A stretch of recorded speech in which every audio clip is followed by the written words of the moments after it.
Brazil Cultural Center on Centinela. And what road is this? Colonial. We're going to teach you the Hubad drill, or the Higot Lubid drill from Filipino martial arts. So Bruce is going to give me a hammer strike or an angle one, and I do the block from the inside. Where do I block from?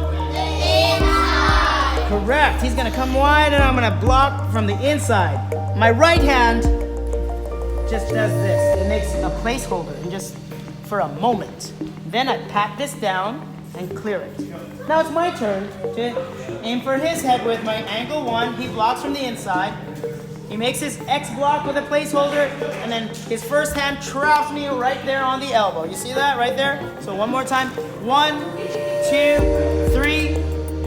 1, 2, 3. And we're both keeping our hands up all the time.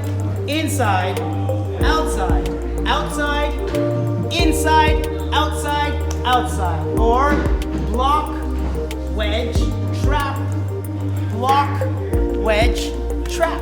And that is our Higot, Lubid, Hubad, Lubid drill. And watch, go faster. Eventually, you go, and all the movements become very small and very close. And all of a sudden, one of them goes in for a takedown. And that's how you do it.